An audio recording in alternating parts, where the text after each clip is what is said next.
Pinasinayaan ngayong araw ang bagong poblasyon water treatment plant ng Maynilad. Sa tulong nito, mababawasan na ang mga lugar na umaasa lang sa supply ng tubig ng Angat Dam. Nasa frontline ng balitang yan si Mean Los Baños.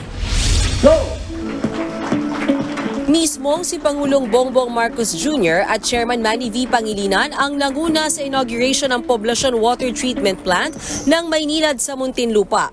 Isa ito sa mga malalaking proyekto ng Maynilad para matiyak na handa sila sa epekto ng El Nino sa unang 6 na buwan ng 2024. Bagay na pinapurihan ng Pangulo, sabay punto ng tamang paghahanda para sa nalalapit na tagtuyot.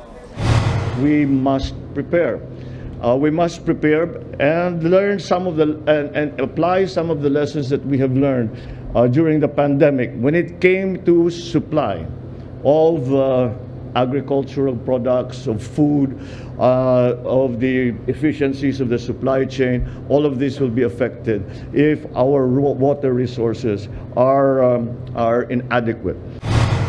Sa bagong Poblacion Water Treatment Plant, kaya nitong sumalok ng 150 million liters ng tubig mula sa Laguna Lake kada araw.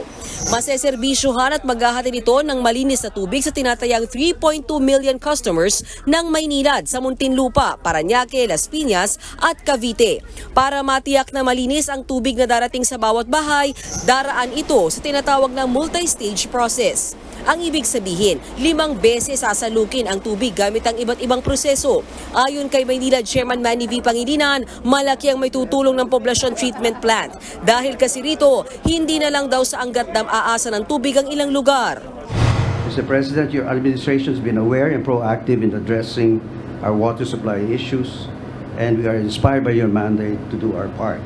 Today's inauguration also diversifies our bulk water sources away from Angat Dam, which will help during bouts of supply scarcity, especially in light of the incoming El Nino.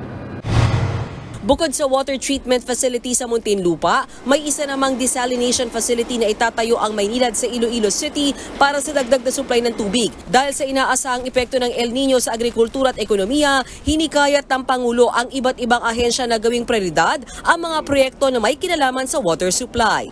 Nagbabalita mula sa Frontline, Mean Los Baños, News 5. Mga kapatid, Julius Babaw po. Huwag maging huli at maging una sa lahat ng balitaan. Para sa tuloy-tuloy na talakayan sa Frontline, mag-follow at mag-subscribe sa social media pages ng News 5.